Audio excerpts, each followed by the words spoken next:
Good morning, you bad, beautiful bitches. It is Wednesday morning. Back at it again with a banger, absolute banger episode. Our guest today has 100 million streams. They're the creators of Big Booty Mix. Literally what got my wife and I through college. Oh, yeah. Okay, they're on tour right now and will be at Madison Square Garden come August. Ladies and gentlemen, make some noise for... Two Friends! Woo!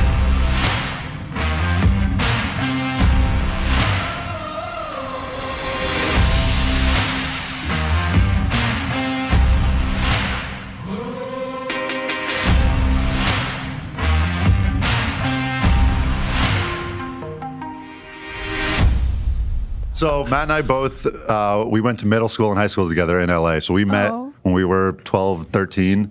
And this was back in, I guess we met in 2005. And then the very end of high school for us, we were about to graduate. We were kind of just had some extra time. We were looking for something fun to start. And we both had an interest in music. And so we kind of just on a whim were like, you know, we were, I don't know if I said this already, but we were already best friends. We were already hanging out every weekend anyway. So it's kind of like, all right, we're hanging out anyway. Let's mess around with some music. And we didn't really have like a vision. You know, we kind of were just like, let's see what happens. Downloaded some software, dove in, just had fun with it. And then, you know, then it was fun to kind of get our feet wet in a lot of different things. We were making original songs. We were in the way beginning, we were making some hip hop beats. We were making remixes. We were doing some mashups. We were doing these mixes. And then the Big Booty mixes specifically kind of started. We were kind of trying to position ourselves more in the DJ world. So rather than do just like one short little mashup, it was like, all right, what if we string together a bunch of mashups consecutively, have them transition into each other, and make like an hour-long DJ mix. And the first one was 2011, 2012. Yeah. Oh, wow. And we called it Big Booty Mix Volume 1, hoping that there'd be, you know, enough interest to get us to Volume 2. It was a bold prediction that we called it Volume 1. And you're like 18 at the time, too. Yeah, it could have been a one-off. And It was the Big Booty Mix. yeah. Where did the name spur from? Just your interest at the time? I was like 18. Every 18-year-old guy. We do have fun stories about that. I'll get there in a second. But no, so like in the DJ world, you can make like a bootleg. It can be like an unofficial remix. It could be whatever. You know, there's a few definitions. But basically, the idea of all these bootlegs together was like a big bootleg. And then we're like, that's bootleg isn't the sexiest word. We'll call it a booty. You know, Right. It's a booty, little booty. 60 minutes of booty is a big booty. That's genius. I love that. That's really interesting. Okay. That's good. So it's actually not at all what I thought. Well, so exactly. Well, you know. So we took that and like the first artworks that, you know, they're still on the internet. They're all there. We started with like basically we would do these contests with the fans and to make the artwork and be like, you know, we were crowdsourcing. You know, we didn't have big budgets. We're like, all right, what do you guys want the artwork to be? So we'd take submissions. We'd put the top 9, let people vote. It'll be like, you know, random things like a really cool artistic design, like around the number. Let's say it's Big Booty Mix 1, 2, 3. It'll be like some oil painting, whatever it is. And then it'll just be like a stock footage picture of a girl in a bikini with her ass.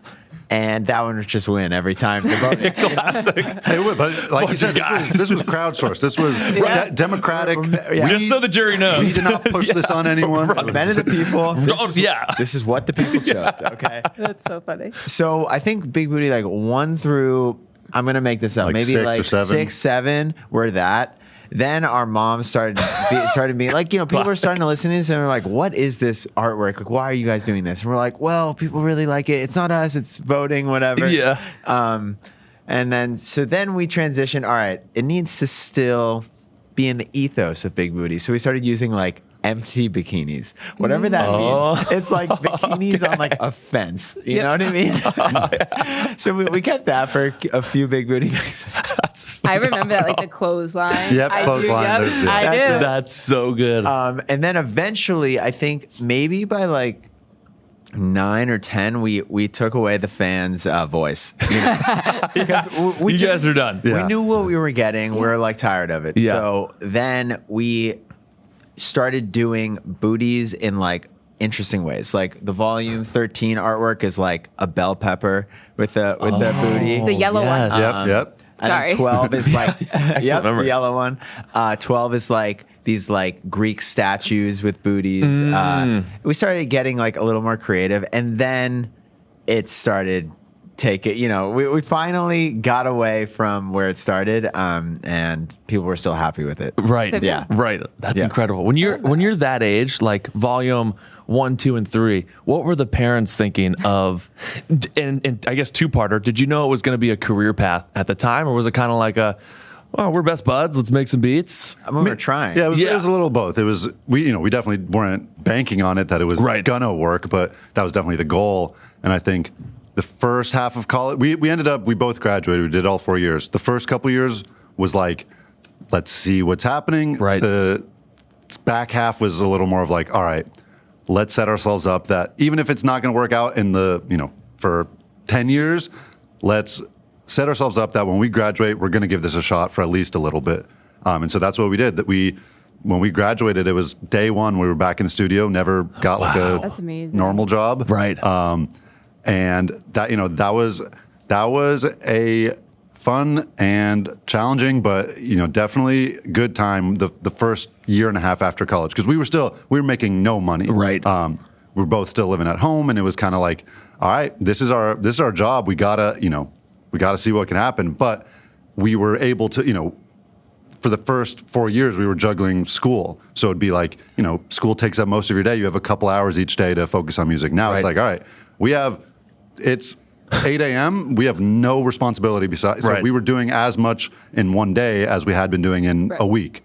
And so that first year and a half was like, all right, pressure's on us to turn this into something that we could, make it make a living. We basically said like we're gonna have a release every single month for like 2 years, and we basically did. It was like hell yeah. That could be remixes, that could be Big Booty mixes, that could be originals, and it was like one of those every 3 or 4 weeks for like 2 years, which really helped. That was like the peak of SoundCloud. Right. It was really crushing there.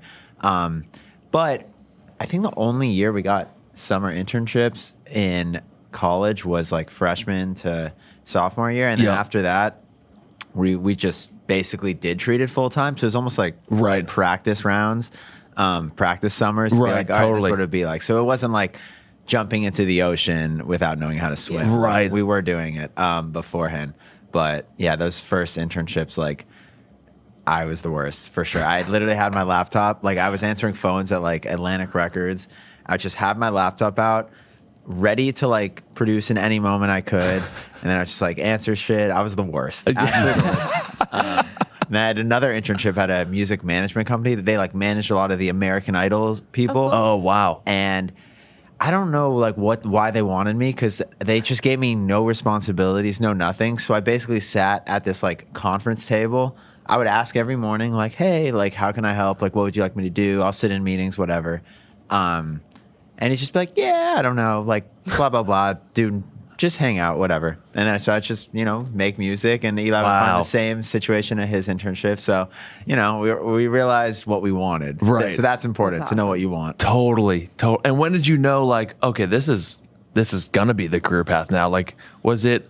I assume through college you were probably getting booked. You must have been playing frat parties left and right. So the interesting, we actually didn't do that much while we were still in school. We did, I'd say maybe one a month, one every 2 months. Okay, yep. And we didn't go to school together for college. Honestly, even less. Maybe even less. Yeah, maybe like one a quarter or something. something like that. Yeah. And so I was in Nashville, Matt was in Northern California. So we would, there'd be like, I don't know, Duke University booked us for a frat party. So we just both fly separately, meet each other in North Carolina, and go back to our own schools after. So we actually weren't doing too many gigs, but I would say we did say a lot at our own schools for sure. Not me. Really? Okay. Yeah. Like you guys independently. Either independently or like I went to a couple of years. A bunch. I came probably twice at least. Okay. So like we would do each other's schools, like whether it's like, all right, he's coming visiting, or if like the frat's paying for it. Right. It'll be some combo of things. But I probably played at my frat a ton of times. You must have. I mean, I played at yours at least 2 times. I don't think I ever did it without you. Okay. Well, I actually, there's a reason why. my setup was more legit. There's a reason why. One time they did ask me, they're like, we have this big party, blah, blah, blah. And I don't know why, but I was out of town that weekend. Maybe we had our own thing. And so I was like, oh, you know what? Like, I'm not going to be here, but I will record. I'll go in my dorm tonight and I'm going to record a 4-hour set as it. And then you play this exact set. Oh, wow. And I will be pretending that it's like, yeah. So I am by myself. That's a lot of booty. It's a Tuesday night. I'm literally alone in my dorm room with headphones on, trying to imagine, like, all right, like the party's gonna start off. Let me hit them with this vibe. Then do 4 hours straight. Send them a file that's a gigabyte big, and then I go away that weekend. I come back and ask a friend, I'm like, oh, how was it? How was the mix? And they're like, oh, I think like someone like changed it after a couple of minutes. Like they wanted to hear some country song, and I was like, wait, really? And they're like, yeah, like I think we heard like 4 minutes of it. And I was like, all right. I just spent 4 hours doing this alone. There's a lesson there. And then I was like, you know what? You don't deserve me anymore. Well, then the next time I played there it was like basically everything I think at your fraternity was like on this front lawn, right? Yeah. And the DJ booth, that's a very generous. I think fold-up table. Yeah. I think it was like stacked picnic tables or something. Oh, okay, and you're there we like go. standing on some like broken Nobody wood. moved. Yeah. It was, so basically it was, I guess they had power issues. It was routed through like some closet in the actual house, but this was all outside. So we had this like single 50-foot aux cord that probably had like 10 extensions on it. Yeah, it's actually worse than that. It was routed through the girls' bathroom. So anytime someone opened or closed the bathroom door, the sound cut out. Like it would just get glitched. And girls, they're just constantly going. And so it got to the point where it was like, I don't even want to try to fix this, guys. Like, it is better if we abandon this and just put on Spotify. Right, Yeah. right. This is making inside, everything. No one is having They're a like, good you time. scratching up there? We're not Is having that a the good thing time. You skipping guys out? aren't. And so, yeah, my college wasn't the best for our gigs. But so it was a lot of like, I would say, to answer your original question about like when we kind of knew, I would say halfway through college, end of junior year maybe, was like we weren't making money, but it was like a song got on the radio, right? The not like top 40 radio. It was the dance channel on Sirius XM. And we were getting hit up by, some people wanted to manage us, some people wanted to book shows for us. So it was like the things were in motion of like, okay, we're on the right path at least. We're not skyrocketing, but if we could keep up this momentum and keep, slowly growing, it seems like we're headed in the right direction. Right. Yeah. And it wasn't guaranteed, but we knew we were going to try. Totally. And at that time, too, you were doing a Big Booty mix came out, one every 6 months? Essentially, yeah. And then after that, it was basically a drop a month? Yeah. The cadence? Right after school, we just went into like hyper gear because we were so slow when we were in school. It was like, there were so many responsibilities. The idea of like balancing friends and like trying to do well and not only make music, but like build a brand and stuff. It was a lot. I was definitely a hermit, and like all my friends knew that. Like if they can get me out one night, it's a big deal. Yeah. But that's awesome. That's what made you guys succeed over everyone else in college. Because I don't know if you guys knew this, but Kevin and his best friend actually started music. We used to rap in high school back in the day. Yeah. What was the name? Oh man, we had a couple. It was 6 Feet Deep was one of them at a point in time. I then rebranded. I was like, we should lean into humor a little more. 6 Feet Deep's a little, we're from a suburban neighborhood. I became SPF 50. Bring your sunscreen because these bars be hot. Used to be the tagline. That is good. You should bring that back. Come out to stage, big bottle of SPF. I love that. It's that Irish skin, Well, we're going to need to cue that up. I know. We have a CD, a legitimate CD. I love that. Yeah, 100%. But no, but like that's what made you like you guys staying in and doing that obviously is what got you here. Because I'm sure I don't know, maybe because like Nashville and LA also, or Northern California are probably much different than over here, but She's saying here. People probably thought you were like slightly delusional for even chasing this dream at that young of an age, which is like. Yeah, I think also at that time with like dance music, it was a little newer in the U.S. I think now if you go to any high school, I'm sure there's 10 people in each grade that are, trying to be DJs. For us, it was definitely like a new thing. There'd be people in our grade that would be in like a rock band with their friends. We were kind of the only ones doing the DJ thing. Yeah. But it was pretty rare even in college. I mean, Yeah. it was the type of thing where people were very supportive, I think. Like, our parents were supportive. Our friends were like, oh, that's cool. Because, like, I think we were actually trying our best and, like, making music and doing it, even if everything wasn't the best thing ever. Right. Like, people were pretty supportive. So I think that was helpful. They're like, at least they're not doing heroin. Am I right? I think, a lot of them kind of, they may not, like, they didn't really even know what we were doing necessarily, but they were, you know, they saw us working hard and taking it seriously, so they were happy to let us keep going with it. Right. That's awesome. Right. Bring us up to, like I was saying earlier, my wife and I actually rarely go out now. We're probably all around, we're 29. You guys are around the same age? 30, yeah. Okay, yeah. We went into that Celsius event being like, I legitimately, when I saw the email, I was like, oh, it's probably 100 people. I Google Mapped. I was like, looks like a nice house. I was like, probably 100 of us. Pull up. It's, you know, you guys saw it. A couple thousand people there. Yeah. We don't go out. We had the time of our lives with you guys on stage. That's awesome. Like we are not front row, like, you know, people. We'll kind of vibe in the back together. Right. We were front row people that day. I love that. And I knew it's so funny too. I think as much as you listen to it, but even the mixes, like now, like when I listen to, say, a song without in one of your mixes, I assume the next song's coming and it's not. Yep. So I remember he was filming at one point. I was like, keep this up, the saxophone's coming out. And he's like, how did you know? I was like, that's amazing. My it was like, brain works this way. go for saxophone. Psychic. But it's like your brain just now works in that Yeah. sense. So it was like so funny. And then like even so many of the songs, like you guys will throw in throwbacks or even like I don't know what the actual term is, but when you randomly will have Like a soundbite. Like a movie quote. Yeah. Those, Then like I know those. Yeah. Like, Yep. How do you guys your beat drop sound? Oh my god! The next one I assume has to have a little "What's up, brother?" with sketch in there. I assume there's gotta be. We keep like a running list throughout the year. That already made it. Okay, I was gonna say that's a banger. Yeah. That'll get to the final list. How do you narrow down that list, like from movie quotes and? So I'll give you exactly how it gets done. Oh, here we go. This is the meat that people want. We're constantly emailing ourselves like ideas, whether people are suggesting them in like comments, DMs, or we just like see something or find something on TikTok, Instagram. Then Eli will very scientifically just have this list, like when it's time to make decisions. And that can be as soon as like a month before the mix to like literally like 2 days before it comes out, you know, like it depends. Cause you know, memes move fast. Right. You gotta be on the cutting edge. So true. Yeah. But then we will us two will just go through and we'll like be like, all right, we need to do this. We need to do this. Usually we'll go for like 11 or 12 per mix. And then we will outsource and we'll be like, all right, we are so torn on these. What do you think? And we'll just text all our friends. Yep. Random people, we need to get different types of voices, different opinions.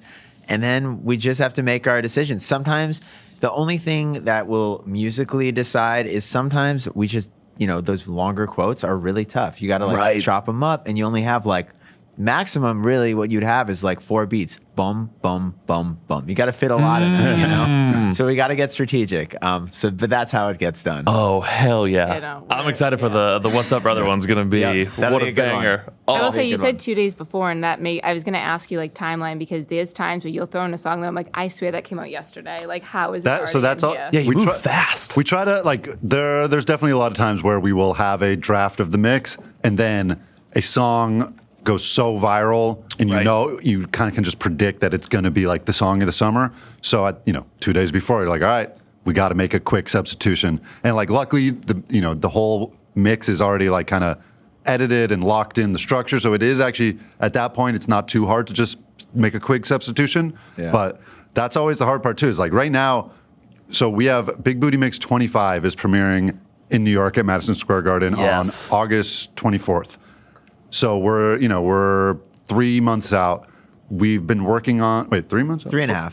Yep. Okay. But so like we started working on Volume 25 in February, and we're trying to think of like, all right, like there's this song that right now is like pretty relevant, but is this gonna like last to the summer, or is it gonna be just like a quick trendy thing. So that's, there's bigger problems in life, but that is I can't think of any. That sounds A1 to me. I don't think. It's like there's famine going on still, right? I don't know anything about that. But. Wait, two things. One, congrats on Madison Square Garden. Like, Yes. that's unreal. I wanted to get to that. That's insane. Yeah. Thank You you. just passed over it. I was like, hold on. And two, do you think, because now country, like I always grew up loving country. You went to school in Nashville, so obviously you were around it. Now it's become so popular that it's like no longer its own genre. It's just like Totally. Yeah. Morgan Wallen, Jelly Roll. Yep.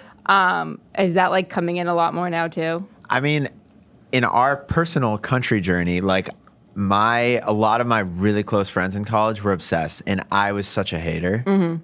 And then I don't know, I graduated and something happened at some It's point. so Yes. good. I don't know what it is. We had the same. I don't know what ours it the is. same I don't way. know if it was like I leaned towards more of the country pop stuff.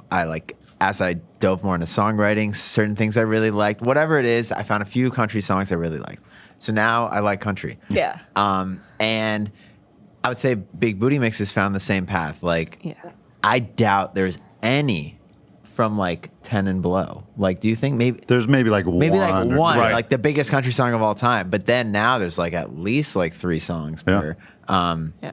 I don't know. I think it's just a lot of it's like our tastes outsource. Like, we're making sure we're not missing big things. Right. But yeah, like, we like country now. So Yeah. maybe it's partly like it's just gotten big and Yep. in our faces. But It's almost like wine or like cigars or bourbon. yeah, it's an acquired taste. Yeah, Yeah.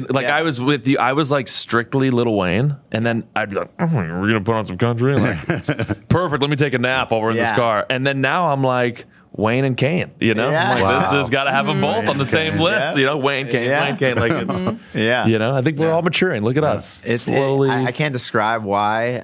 It's just there's some good songs out there. You Yes. know? Yeah. Bangers. And speaking of maturing, it's amazing to see you guys go from kind of like the household frat name, if you will, in college to now Madison Square Garden in August. Amazing. Walk me through as you're getting booked for bigger and bigger venues, walk me through what's going on mentally of like, holy shit, like Yeah. we're about to play at Madison Square Garden. That's got to be a bucket list item. Definitely. 100%. I think the interesting thing is like and I'm sure a lot of other artists will say the same exact thing, where it's like it's a pretty slow, steady grind, and like there's it almost makes it so until a couple of years go by and you look back and maybe you'll literally see something on Instagram where it's like 2 years ago you posted Right. this, and it's like, wow, that was 2 years ago. Like in the moment, it never really feels like one show compared to the one before it. All of a sudden you took like a huge jump. It's kind of like, all right, when we started out, we were still in college ourselves, and most of the, probably half of the shows we were doing were other frats and things. And then, then you start doing some nightclubs, then you start doing some hard ticket venues where it's more of like a concert venue. Then you go, we did our first ever like LA show was at a place called the Roxy. And that was a big step that was the first like really like ticketed show we did, where it wasn't just a nightclub that people are going to be at anyway. It was, this is the Strictly Two Friends concert. Like no one is just going to walk in. You buy a ticket because you want to see us. And so that was a big step of like, our agent was like, this is how you kind of separate yourself from other DJs who are kind of only doing the clubs. Like this, now you're kind of going into more of the world of just a music act. Right. So you do 500 tickets, then you come back the next year and you do 750. Then you come back the next year and you do 1,200. And it's kind of like in a lot of cities, you kind of do that like slow, steady, building. And then, like I said, then you look back and you're like, wow, like we're doing a 5,000 person show tonight. Right. But like, again, in the moment, it doesn't feel like, and I think it's actually a good thing too, because it doesn't like it makes us not as nervous, I guess, because Right. it doesn't feel Got the like we're reps just in. thrown into the fire. It's like, yeah, we're ready for this. Madison Square Garden is definitely a different beast. That is that like, one. I don't think anyone Even could my stomach's like, Yeah. whoa. I don't think anyone could just like show up day of the show without prepping and be like, hey, what's up, guys? No, there's But- definitely been a few venues or shows like that where it's like, no matter what, it's always like bucket list. You got to think Totally. twice of like what's happening. And our agent also, he loves to mess with us. So he will, we know a good, like he did this when we got our Coachella offer, and he did it with the Madison Square Garden offer, where he will pretend there's some bad news, and he'll be like, "Hey guys, we got to get on a call. Like, I just got an email from the owner of this venue you just did. Like, he's not happy about something that happened." And we're trying to think. We're well behaved. Like, did something bad? Like, what did we do? You kept your pants on, right? And then I'm thinking, in the back of my mind, I'm like, I bet you he's trolling us, and this is good. But I also don't want to say that, because if it is bad news, then I'm like coming there with one of those fan hats on. I know this is good news. And he's like, no, like we're gonna the police are here. But it's been like 2 or 3 times where he'll do that. He'll get on a call and he'll be like, yeah, like this is just like I'm sending the complaint. He's like, go check your email, the memo from the lawyers in your email, and we go, and it's like Madison Square Garden. Am I crazy though? Was there one recently where we thought it was fake and it wasn't, and it was a bad thing? Oh, no, I don't think that's always the word. Oh, here we go. Exactly. That's always the word. We tell them, we're like, if you ever do have really bad news, like, we're not going to believe 2 times. It's that TikTok. Remember when it's like me calling my friend, and then she picks up and like they broke up, and she's like, they see faces. Yes. Oh yeah. It's so funny. Oh, Madison Square Garden. That's going to be insane. Please. We're due for a New York trip. We are. It's a Saturday. Yeah. Come through. It's going to be a good one. Oh, we're booked. God. Yeah. What's been? I saw on your Instagram a couple days ago, people with the signs. A lot of butt stuff going on there. Did you see that? No, thank God. It would be Netflix with the lesser than, and there'd be like butt stuff, Yep. Or like people wild scene. Yeah. People are interesting. Basically, what you're describing is like, people use Instagram or Snapchat to like write text and put it on their forehead in the front row at concerts. It's the classic form of that is like, play request, Bad Bunny. like play Bad Bunny, and they just hold it in your face all night. Right. For some reason, in the past few years, I don't think it's just for us too. I think it's for other DJs it's just too. The type of they will just not PG. This one's the best. Just fuck my butt. Yeah. Talk about like daddy. That is wild. That's hilarious. Our photographer Greg, who's right there in the corner, he's trained now. When there's a sign that pops up, he knows. He's like, all right, I gotta go. And then there's those people that when they see the cameras in their face, they're like, like maybe I should. Something ridiculous. Most of them are very willing. They're like, But also, I think because we have made that kind of like a series, and like every couple months we'll do like the 10 funniest ones. Right. I think that kind of sets the bar for people. They're like, I need to bring my A game if I want to get featured on the Instagram page, because there's some good competition. I was going to say, now we actually have to do that. I know. Yeah. So, okay, we'll come up with something. Yeah. Some people are very creative. Some people just say, fuck my butt. That's all I'm going to say. I don't know what else to. What's been some of the crazier tour stories, like stuff you've seen, whether it's like fans do or like weird interactions? What's been some of the more wild? There's definitely been plenty of all of the above. I'm trying to think of like a PG-13. This one doesn't involve fans, but classic story. Almost coming up on a year anniversary. The morning of my 30th birthday, I woke up on our bus on fire. Whoa! And so we woke up to people screaming, "Everyone get off the bus!" Someone make a crazy beat. We did make that joke. We made the same joke.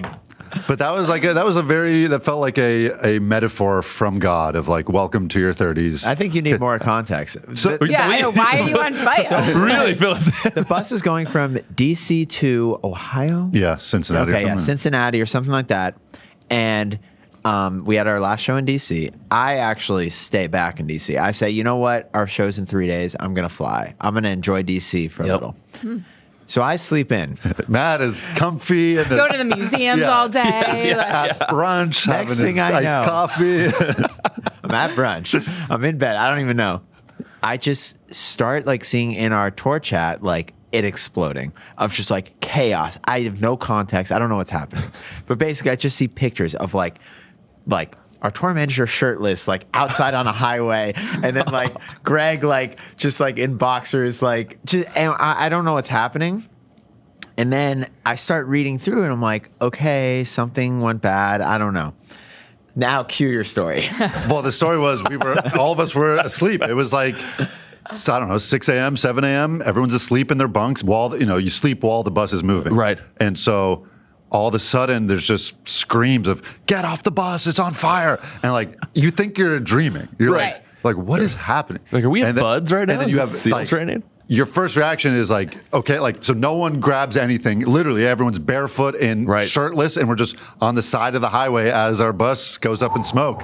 And luckily, we had 2 buses this past tour, and so it was the bus behind us saw us and like called our driver and was like, "You got pull over right now. You're smoking." And the other sad part was it was my literal birthday, so we had it was a day off. We had planned this whole day. We were going to be near. I think it's Cedar Rapids is like a big amusement park. So we had a whole plan. We bought tickets for the whole. There was like 20 of us. We got the 20-person group package. We got like a campsite near the amusement park to like grill burgers and roast marshmallows at night. And I was like really excited for this birthday, and instead we end up at like a shitty motel in Pennsylvania, and we're all stranded. Renting a U-Haul for the luggage because the bus is unusable. God. Going to some random hotel. Now there was one saving grace. Like you guys weren't even near anywhere. You were going to Uber or whatever, try to get food. But Jake, who is on our crew, he this MVP. He's just like trying to figure something out. Through Facebook Marketplace, negotiates someone to bring a grill. And he needed to deliver the grill because we had no mode. They had no mode. This was literally the middle of nowhere. Like no Ubers, no restaurants, no businesses, just this one hotel. So we're all just stuck there. And it was like the mood was sad. It was great. He saved it though. He brought this grill. He got the guy to bring the grill. Set up outside of, I don't know what this was, some, residence inn, whatever, in this corner. And yeah, we salvaged as much as we had a night. Yeah. That's incredible. And then he found a new amusement park the next day. That's the next day, unplanned. Hershey Park, Pennsylvania. Yeah, not that one. Kings Island, Cincinnati. We were just driving. We got a new car or whatever. We're figuring it out, and we're driving, and the mood is still sad. And then like, just literally out of the window, we see an amusement park, and we're like, oh, that would have been fun. And then we're like, you know what? That can't be pull over. And so yeah, it was just everyone's rising together. We made it. We made the best of it. That's awesome. But I know that's probably not what you were going for with the crazy. No, I love stuff like that. I love just like story of the road. Yeah, like just those small things that like fans wouldn't know about. Like cool stories like that, and that is like phenomenal. I love that. Yeah. Have you guys gotten, because you were saying like you guys as DJs is like actually quite different than kind of a lot of what you see, especially a lot of DJs at clubs where you guys are doing like Madison Square Garden. Do you get shit from other DJs often? No, I don't think ever. I don't know. Wait, that's awesome. At least not to our face. Yeah. I think there's so many subgenres in electronic music that like there's a lot of lanes you can choose, Cool. We have our feet in like a lot of them, There definitely, we can play a more poppy set. We can play a more EDM set. We could play like a harder, bassier set, or a combination of all three is really, what we will usually. But I think, and also I think this was not even necessarily ever on purpose, but it kind of worked out that like our style does kind of fit in. We can do nightclubs. We could do the more traditional venues. We could do a college. We could do a daytime pool party. Right. So it's like, it's fun to kind of have a little bit of that diversity and be able to go to different events. But also I really think that was like probably the best career move we did was 2017 was like, all right, don't just think of yourself as like, you're a DJ. Think of yourself as like, all right, you're not that much different than a singer who does their concert. Right. Obviously once you're there, we're not singing, we're on, we have our DJ equipment up on the stage, but like even not only about how we're choosing what shows and how we're marketing shows, but literally like when we are putting together a show, we're not just thinking of, okay, here's the songs we're going to play. We're thinking of what concerts have we been to where there's good interaction with the crowd, where they do some funny stuff. They, the visuals, they have little gags where they involve the crowd. They bring someone on this, like, so we try to, we don't want to go, right. We want to kind of find the balance of. Your stage presence is. It's amazing. Busta Rhymes, unbelievable stage presence. He'll play with his voice. Yeah. I believe that. He's like T-Pain did too. Did you stay for T-Pain? Oh yeah, 100%. Like the little stuff, like where the car beep is about to go and he reaches in his pocket, click click, and then we were talking about you guys after that. We were like two friends, insane state, like it. Yeah. The name goes with your presence up there. It literally looks like two best friends just having the time of their life. Don't need to fake it. And I was like, what a great, it's like the coolest brand. Yeah, your stage presence, next level. Thank you. Yeah, no, and everyone's at the ball. We like what he's saying is, you want people to feel like it's unique in some way. So we'll bring Casey, our saxophonist. Yes. We have who are you pointing to? That's not. I was like, no way. In case anyone can I was see, listening, not watching. That was Matt just a pointed door. to James, who is not Casey.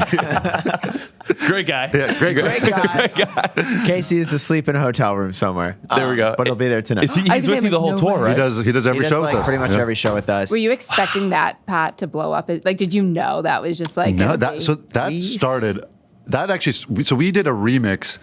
This is a random song, but it was the band Milky Chance. We did a remix of one of their songs. Probably. Wait, no. Yeah, that's how I know this. There's no saxophone in that. I know. Oh. There isn't. No, the song we made does not. This is like my two parents. They tell a story. Wait, this is a good story. Okay. We did this remix of a song, probably 2017, and then we just got tagged in a video on Instagram or Twitter where a different DJ that we sort of knew was playing it at one of his pool party shows, and he had hired a saxophonist to kind of just jam along. And we're like, wow, specifically with that song, we're like, that just sounds so good. We should try that. So we just reached out. We're like, who did that? Can we use him? And he's like, yeah, of course. Here's his number. He's great. And so we got him, and we're like, okay, can you learn a couple of these songs? Let's try it. Then it went well, nothing crazy, but it was fun. It went well. And then we kind of got in this routine of, Casey's our guy now. Casey's with us pretty much 99.9% of our shows. But back then we didn't really have the budget to fly a person out to every new city. Right. So we would have a local guy. Through this first saxophonist, we'd be like, hey, we're going to Detroit next week. Do you know anyone there? And he's like, oh yeah, let me give you my guy's number. Then we'd ask the Detroit guy, do you know anyone in Denver? And so it got to a point where we had over 200 saxophonists. You should just show them your contacts. I always do. On my phone. You guys need to do a saxophone meetup where everyone's a saxophone. At Coachella, but you have to have an instrument. Saxophone dealers. I didn't know it was such a big thing. When I type in sax in my contacts, it just I don't know how well you can see that, but it's every city, every name. That's insane. It's probably 300. Oh my God. Yeah. The amount of weddings you could Wow. And then, you could be a wedding planner for we definitely dialed it in more. It's fun to think of new songs that will work on saxophone. Then we also have some of our own original music does have actual sax or sometimes horns trumpet. Right. So that, and then for some of our bigger shows, like the Big Booty Land shows, Madison Square Garden is one of them where we'll have drummers, we'll have we'll have some singers, so again, we kind of just try to think of it as the format is a DJ set, but how can you make it feel more just like a concert? Right. And that's a fun thing to think about and conceptualize and execute. Oh, imagine Madison Square Garden, you bring up 100+ saxophonists. They should all be there. All of That'd them. be so funny. That'd be the funniest thing. It'd be like the Eminem thing when they did with the real Slim Shady. Yes, exactly, and just 1,000 of them pour through the crowd. That's a good idea. Just gonna send if you need us cosplay, we'll be in there. I'm gonna send a mass text to everyone in my phone. Hey, boys, and show girls. up here. Everyone's on the plane just wetting their saxophone, practicing. That's phenomenal. Oh, and that Madison Square Garden will be the official release of Big Booty 25. Yeah, so that'll be basically the Big Booty Lands we started this during COVID, we were doing Big Booty Land as a live premiere because, people virtually. Virtually. Okay. Yeah. But that was all, online. And then the first one was actually at Boston 18 months ago. We did the same venue twice, which we're doing twice this weekend. So it's wow. At MGM. And that was the premiere of Big Booty Mix Volume 22. Then the mix came out for streaming a week later or whatever. But that's basically how the Big Booty Land started. Love that. We did Boston, Chicago. In February, we did Los Angeles at the Forum, which was amazing. And then Madison Square Garden in August for 25. How crazy is that? Oh, I'm already so excited for 25. What's been the best tactic for success? You guys have, it's 100 million plus streams. And was it really SoundCloud that sparked your career initially? And then I'm assuming just putting the reps in, whether the cadence was every 6 months and then post school every month. What if I'm picturing someone that's listening to this right now, maybe in their car or at the gym or walking the dog, and they're like, oh, I'm a DJ, but I've only DJed 2 quinceañeras. And how do I do Madison Square Garden? I think like there's SoundCloud for us at the time was kind of the, a big driver thing. Yeah. That changes every couple of years. Like Hype Machine was another huge one for us. So it's kind of like whatever the current platform is, like you definitely need to learn it and figure out how to master it. But that changes a lot. So you got to be, able to adapt. But I think consistency also is like that for like, Matt was talking about earlier, when we committed to every month something, if it's a big Bootie mix, an original, a remix, one of those things every single month, it kind of just like forces your name and your face to just like be in front of people. And, you need quality control. You don't want to just throw shit at the wall. Right. But I think that's kind of just like the magic formula is if you're consistent and improving your quality and like putting in effort to, get a brand. Right. Totally. And there's some people, and understandably, they don't want to play the social media game. They don't want to be on TikTok. Right. It's not necessarily what they signed up to do. Which you makes will renegade and you will like it. Okay. Yeah, and if you do, there's if you're, you build a team around you so that if you really hate it, get someone else to help you with it. So I think what we learned early on, especially in the very early days before, now we have a great team around us to help kind of tackle a lot of the different departments. But when you start out and it's just you, it kind of teaches you like there's no rules, there's people have advice, people have guidelines, but like you kind of can just do whatever you want, and if it helps your career, it helps your so if you go on TikTok and you're funny and it has nothing to do with your music, but it helps build you a brand, and then you kind of work in like that could work. So I think that it's kind of fun, and it's daunting, but it's fun to kind of just learn every part of of how to grow. Yeah. But absolutely. It changes. Like it's exhausting. The idea of like having to start from ground zero, like I couldn't do it. I could do that sure. We could do that once in our lives. Yeah. Yeah. It's hard. It's interesting. Like we always have the debate, like college sets you up to be a great employee. And then once you get out, like we do social full time. And to your point, like you're kind of just out there floating. There's no one telling you like you're going to show up here. Right. This is your work you do. You leave at 5. Like you're it's to your own devices. And it does like even this whole like potential TikTok ban, similar deal. I'm like, oh man, this thing can't go through. This is, we've been working too long on this app for this thing to just crash, Yep. And you see that on the touring side too. Like we talk about it sometimes with our team about, other like international places where we've done a good amount of international stuff. It ends up usually being like kind of the ones you might expect are similar to the US, so Canada, Mexico. We've done some stuff in Europe, but like the idea of, okay, if you're going to choose a random country that you've never performed in, and you need to, like I was saying originally with, LA, you start out with 500, then it's like scary to think, like when originally that was the only thing we knew. So it was so exciting, but now it's like, wow, like that was tough back then to go and, do those janky venues where everything is broken. It's like, damn, are we about to go to this country in Asia and just start at the bottom again? It's like you kind of have to if you want to build.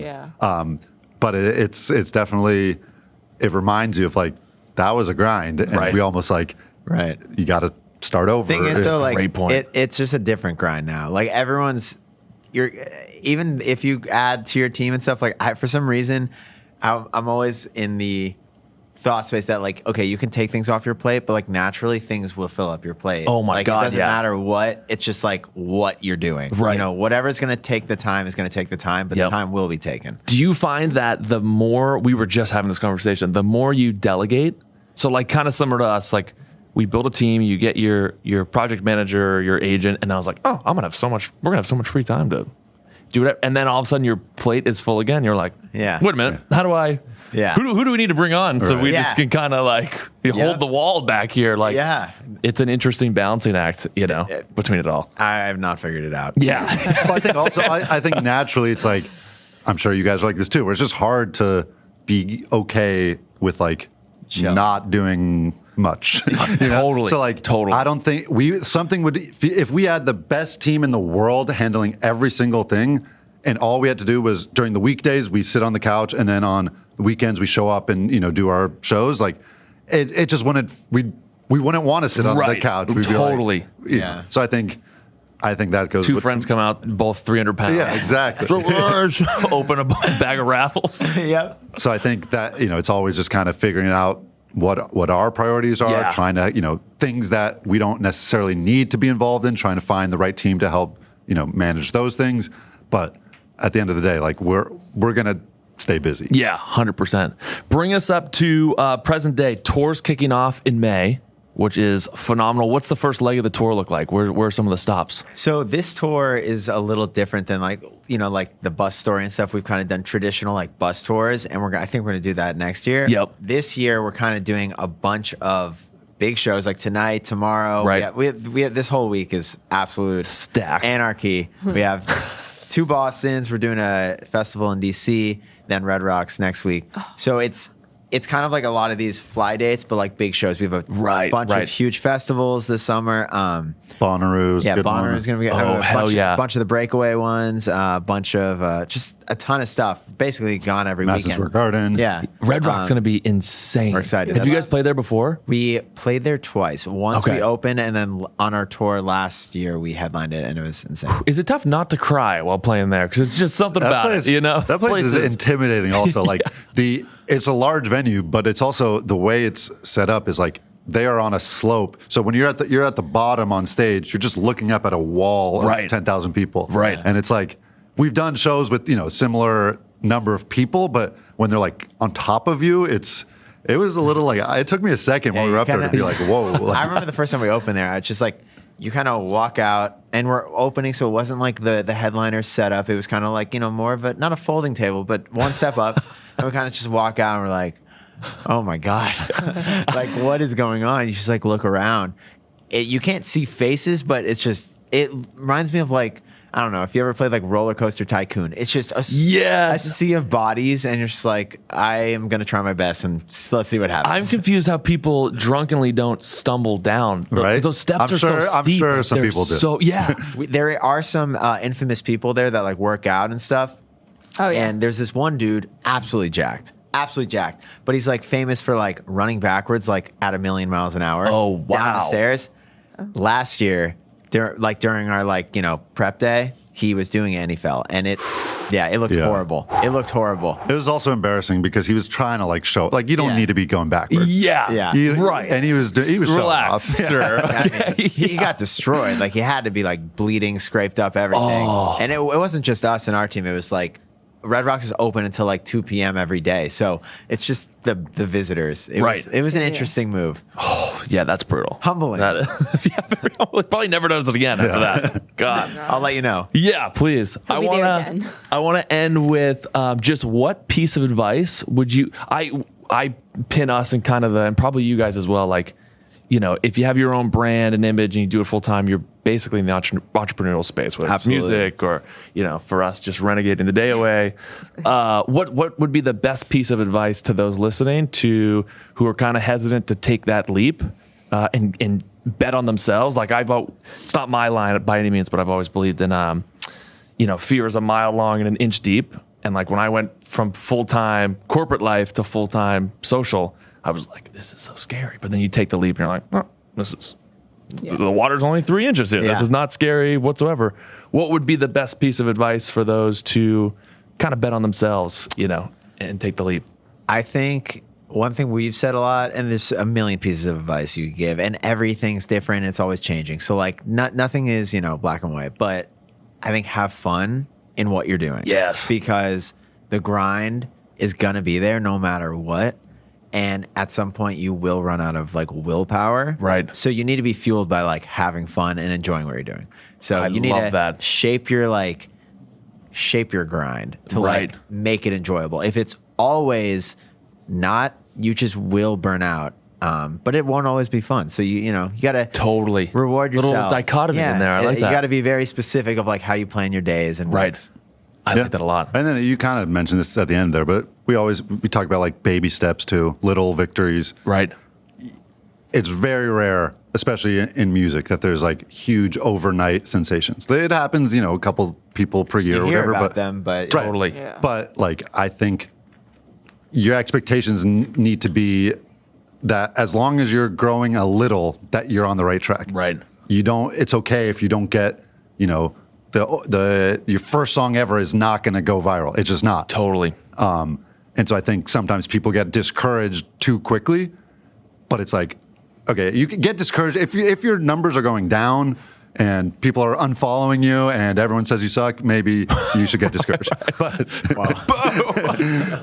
if it's like, if it's like a little bit better each time, a few more people show up at your shows, a few more people are listening to music, like you're on the right path at least. So it might take a year, it might take 3 years until it's like you really feel like you've kind of reached whatever level you're not 1, 3, like more like 10. I would say. Whatever. Right. Yeah. But more that, like, just breathe. It's totally. You're on the right track. Yeah. Keep working. Be strategic. Like, don't be like wasting your time. But it's like the stock market. Like, if you look 10 years ago, 15 years ago, like, it's going like this constantly. But if you average the line, that's what you want to be on. Zoom out long enough. And to be honest, it's like it's also kind of a good thing sometimes.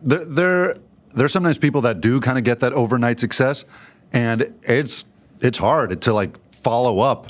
If your first song ever goes viral and like now, okay, your second song kind of needs to, or else you're like a failure. Right. Versus and that's like you're like a one-hit wonder. Possible in a way, Yeah. Totally. And so I think, there's something nice about like when you're in that grind every single day and you're kind of learning all the aspects of the industry, then it's like when you do, you're like a lot more prepared. If you do get some of that success, you kind of are like ready for it and you have a supporting team around you and you can follow it up instead of kind of just being like, I don't know what I'm doing. Totally. Yeah. I love that. I've always compared it to like building a house. Like the foundation of the house takes so long. 100%. And you're like, if you drive by, you'll drive by it, 100 days in a row and the foundation still looks the same. Yeah. Like these guys, well, they're not even working. But it takes so much concrete and it's got to dry. And then you can't, like, at least in our world, it feels like when people get on social, they'll start by building the roof. And then they wonder why the whole thing comes crashing down. It's like, you got to put, it's like for us, it was like 10 videos a day, every day for a year to grow. There you go. And that was the concrete. Yep. And then we were like, okay, let's do, what's floor one look like? Right. And then let's keep I love stacking, that. That's a great metaphor for it. It's a big... He's a big analogy Big, guy. there it is. That's the word. I was like, Yeah. Always. Big metaphor guy over here. I like that. But we can't thank you guys enough. We knew coming into this, we were told 2 friends are some of the nicest humans you'll ever meet. We were told that at the Celsius party, and then we were told that... you could just tell at the Celsius party, too. Yes. I mean, you really could. We've been working on this campaign of spreading this. Those were all industry plants that we send them out. We say, go talk to those people. Go tell. And I will say, like, you jumped down and, like, we're talking to people, and, like, he's not awkward. I'm actually the most socially awkward human in the entire world. So you got close to us, and I, like, turned around. I was like, I'm just so awkward. And I'm like, I, like, stopped speaking English when I'm, like, put pressure on. So I'm like, like, wow. Perfect Chinese. Yeah, It's very impressive. It's crazy. So that was awesome fun. to see. Well, I'm so glad we connected there. Yes. This happened. Yes, 100%. Whenever you're back in Boston, you always have a home right here on the Middle of the Podcast. Thank you guys so much. Thanks so much for having us. Oh, yeah.